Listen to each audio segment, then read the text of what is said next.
Hey everyone, it's Saoirse, and today's a real treat because we're going to talk about poetry and one of my favorite musical artists, Joan Baez. So I found this when I was in Asheville, North Carolina recently at Malaprop's bookstore. It was such a cool bookstore. I loved it. I spent a million years in there. And I found that Joan Baez has a work of poetry, a collection of poetry called When You See My Mother, Ask Her to Dance. And I couldn't believe I didn't know about this. I listen to Joan Baez all the time. Her voice is angelic. She just has something that makes me feel something that nobody else does. Yeah, a very unique voice. And if you haven't listened to her, oh my goodness, you're missing out. She is such a staple in the classic American folk scene from, like the Woodstock era. And I knew, from her music that her poetry would resonate with me, and I want to read you a few things. Let's read The Flap. It says, an intimate autobiographical poetry collection from legendary artist and activist Joan Baez.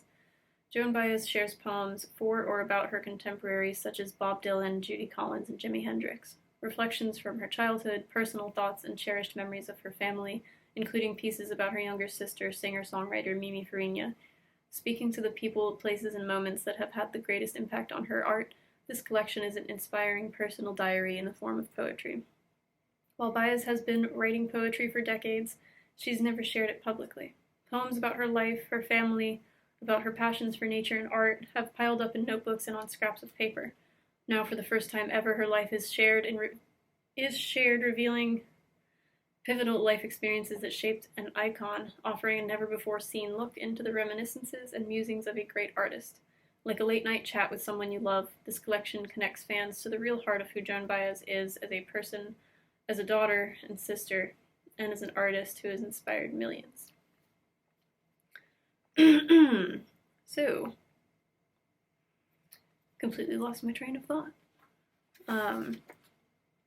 Yeah, I was thinking, like, as a songwriter, you would think that naturally translates to poetry, so I'm never very surprised when a songwriter puts out a collection of poetry. And it's always very welcome.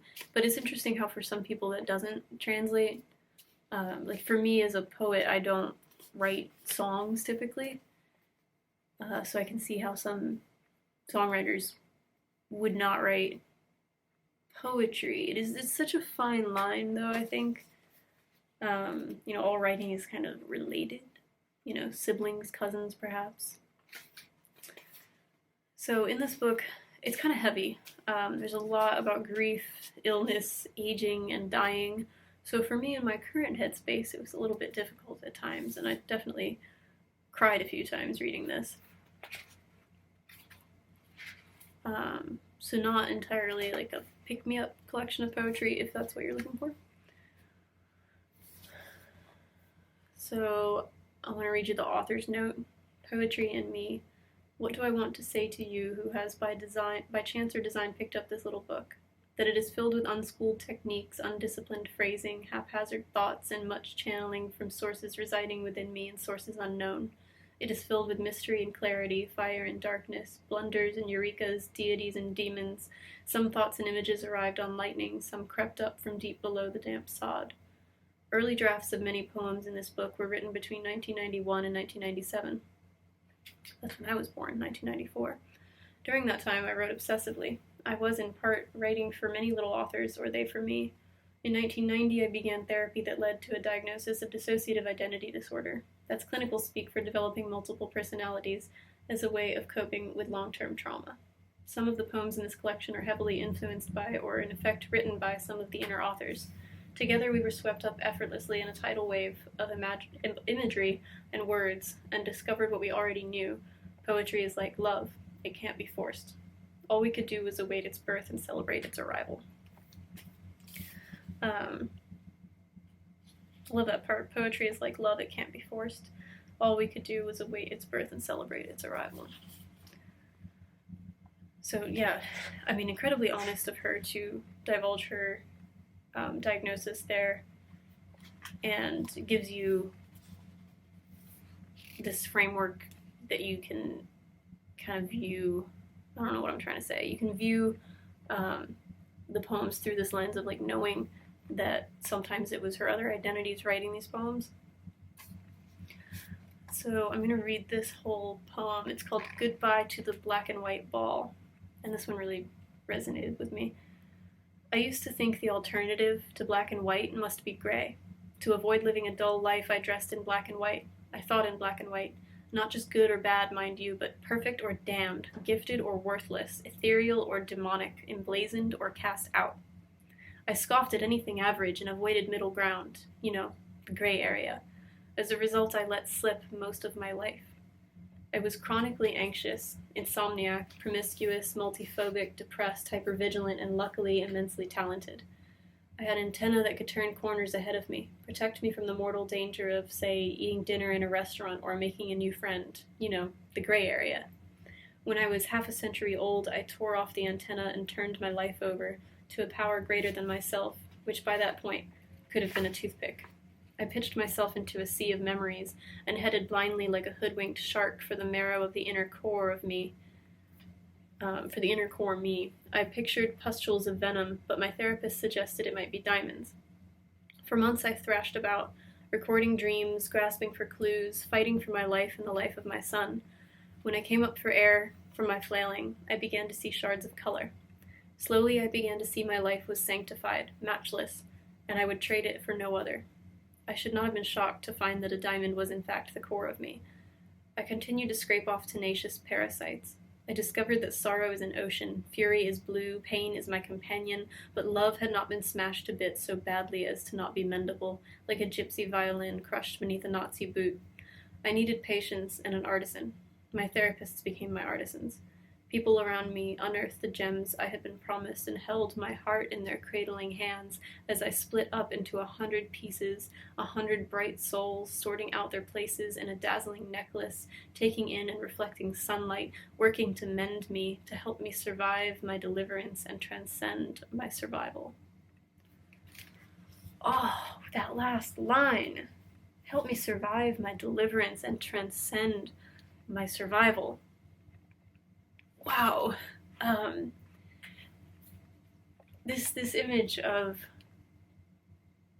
you know, having to have this deliverance from this old way of thinking, this living in your tortured mind because you're convinced that things have to be this way or this way, and anything in the middle is mediocrity and it's bad and it must be avoided. When things like going to a restaurant and making a new friend, those are wonderful things that should be felt and enjoyed and celebrated.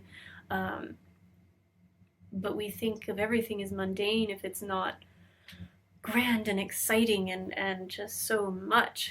And so to be delivered from that way of thinking to this new self, to also cutting off all the old parts of you that were trauma-based and allowing yourself to split into all these pieces and shine and be this brilliant diamond that has been your core this whole time, to have that happen, and then to say, transcend my survival. So, like, you're not merely surviving this thing, like surviving this transition, you're going to transcend it. So you're not just surviving, you're thriving. You're going to go beyond it and become the absolute fullest, most authentic version of yourself, because you're not being held back by any of your previous notions about what your life had to be. Oh, I got so much out of that. You know, thinking you have to be either gifted or worthless, ethereal or demonic, emblazoned or cast out. Those exact words, you know, I have thought all the time, like, that if I'm not the absolute best at something, I might as well just cease to exist. And there are too many people in the world for all of us to be the best at something. Some of us are going to be sitting in that gray area, the dreaded gray area of mediocrity. But it doesn't have to be seen that way. And the only thing I didn't relate to was where she says, luckily immensely talented. I was like, oh, I'm not immensely talented. But I like that she acknowledges that she is lucky, and she mentions it a few times that she was gifted with this voice. And some people are. Some people are able to train their voice, and vocal lessons can take them from being a really bad singer to a really good one. But some people do naturally have an incredible gift, and that's okay. We don't have to be jealous of them. Just grateful to be able to listen to her music. So some of the, I don't know, words that came up when I was thinking about her writing style is she does a lot of, there's a lot that's very reminiscent. She's thinking about the past. She's kind of embodying the past. There's some stream of consciousness. There is a lot of gratitude in her words. And there's some nature writing. Some of it even made me think of Mary Oliver.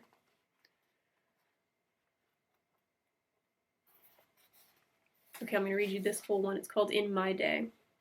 When my father says, and that's how we did it in my day, I want to say, so what? What good did it do you? Your way. The real way, the good way, the only way. I look at the way my father stoops, and I want to put my hands on his shoulders and say, there, Pops, stand up tall and fill your chest with air. But he mistakes my caring for criticism, and he hates to be criticized. He thinks then I don't love him, but I do love him. He who did it all so right in his shining day, in his shining way. I forgive him because I suppose his way is the way of his mother, whom he remembers as perfect, but who was in fact a tyrant. Yet how can I forgive my father, but not his parents, who were surely as wretched as their parents before them, caught as they all were in a web of generational evil? I truly believe they all remember nothing of that web. Instead, they remember the Christmas trees and the upward tilted faces of their beloved children whom they adored and who themselves will remember nothing until quite suddenly they do when they are half a century old. I got goosebumps. Oh, that's one of my favorites. How many of us have tried to speak to our parents about things that we either remember clearly or we carry the emotional scars and we know that they happened, and then only to be faced with, they don't remember it that way. They remember the joyful moments and the overall love, and which is there, but is intertwined with so many other things. And this talk of generational evil is so important. And she says, how can I forgive my father but not his parents, who were surely as wretched as their parents before them? Like, you could say this about anybody, but when we're thinking specifically about family, they do us wrong in so many ways. They fail us in so many ways. And yet there is, okay, not always, but sometimes there's still love there. And having to reconcile that love with the fact that we know that they failed in a lot of ways, that they are kind of perpetuating this cycle, this generational trauma that has been going on since the beginning of time, since the beginning of our bloodline. It's hard. It's hard to love someone and to also know that they are so flawed and that they come from other flawed people, and that it goes back and back and back. It goes all the way to the top.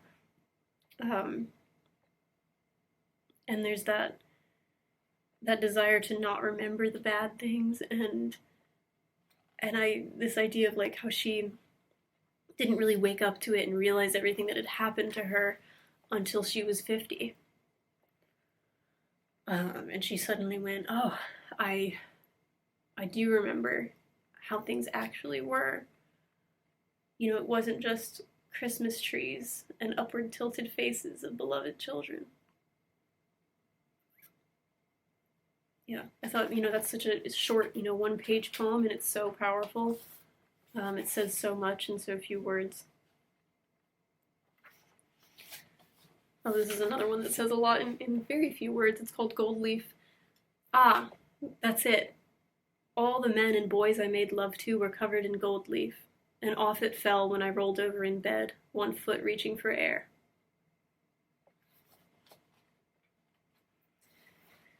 Love that one. How we put people on such a pedestal when we're attracted to them, and then when we see them as human, and we like finally have this connection that we want to have with them, and it turns out, they're not a god and they're not our savior. The gold leaf falls away. People can't stay gilded forever. People literally can't. Nobody is perfect. This is called Whitecaps. All my babies died and became tiny whitecaps on a softly rolling sea. And while elsewhere in some netherland the cruel and raging winds lashed at my tethered heart, my babies bobbled like tub toys and slept on. And I don't know the exact meaning of that poem. I usually don't know the meaning of most poems. You'd think like I'd be better at analyzing things. I'm really not. I'm just here for the language. And so I don't really know what she's talking about. My guess is maybe miscarriages. I'm not sure. But the imagery is so powerful when she says, the cruel and raging winds lashed at my tethered heart. My babies bobbled like tub toys and slept on. Just picturing these babies that you love being safe, and there's the words here that she uses, like bobbled is a very innocent, tame, safe word. Bobbled, you don't bobble horribly. You bobble because you're having fun. You can picture a baby bobbling around in the bath, and like tub toys. So she shortens bathtub to tub, which in any case, when you shorten a word, it kind of cutifies it, makes it. I love that kawaii exhibit at Epcot where it shows you like we just make things tinier and rounder, and now they're kawaii. So like making it tub, and then inherently like a bathtub feels like for some people, if you have an accident, it's not safe, but it's like a safe place for a baby and like a bonding time for parent and child. And then when the child doesn't need supervision, it's a place like, I know I had so many bath toys, like Barbies that their hair changed color and stuff. I mean, holy crap, it was so cool. And I could just hang out in there for hours, just kind of playing pretend with all my color changing dolls. So like, I'm like smiling thinking of that. So it brings up these good connotations. And then the word toys, that's a nice safe image, something that we have fond memories of, our toys, and slept. And sleep is always a way that we soften the word death. I don't like to say death.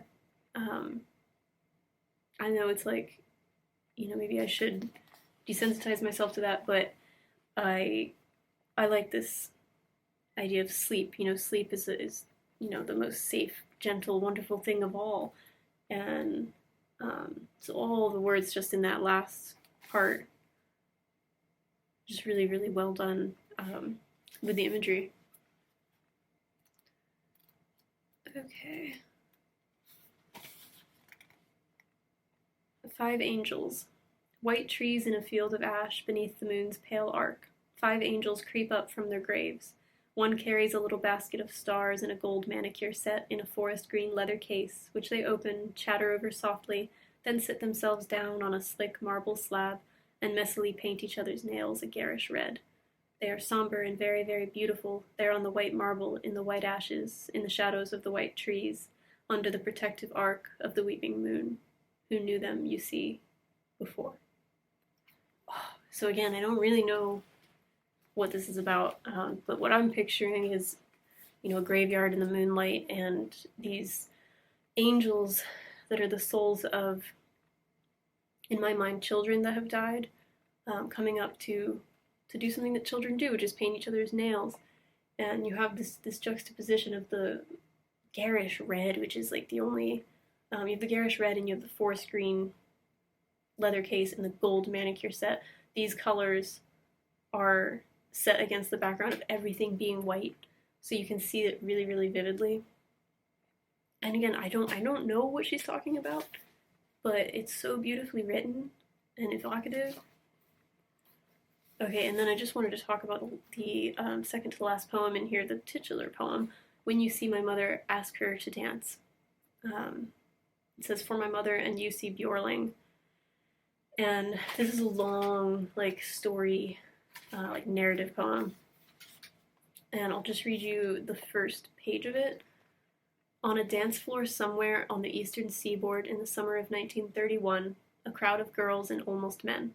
In the cool shadows, my teenage mother. In the warm lights, Swedish tenor Saoirse-Ibarguen. I courteously ask you, dear Jussi, when you see my mother, ask her to dance. She's the dark girl. She's a gypsy and a vamp, a foster child. She's a flower. She gazes up, her eyes immense and frightened. Her lips are painted red but sewn in silence. Just behind a fluttering and insufferable shyness, she thinks, though no one ever says as much, she might be beautiful. And first of all, when I read the title, when you see my mother, ask her to dance, I thought that meant, like, she's such a good dancer, ask her to do a dance for you. It wasn't until I got to that poem that I realized she means she's asking somebody to dance with her mother. And that it's so beautiful, and she writes about her mother so much in here. And I didn't do any, like, backstory looking up of what her childhood was like outside of reading these poems. And I mean, it just sounds like there was a lot of hardship, and she almost like she wants to imagine this beautiful life for her mother, whom she thinks deserved it but didn't quite have it. That's kind of what I'm getting. And it's so lovely to see the way that she writes about her mom. And I think we all have this kind of, well, not all of us, but some of us have this kind of like fantasy vision of our mothers. We picture them in their youth, which is a time when we will never know them, which is so interesting. We'll never know our mother as a very young woman, before having us. We can't know her before she had us. And so the way she creates it in the poem, and in several of the poems, it's really dreamlike and, not like fantastical, but also like kind of, it's imaginary. It made me think of these poems that Rupi Kaur has written about her mother, where she imagines her like young and beautiful before she had children, and what her life was like, and her dreams. And she has one where she's like, I saw her as a young woman with no children. It was the happiest I'd ever seen her. And it's just like, oh, poems about mothers are always gonna get me.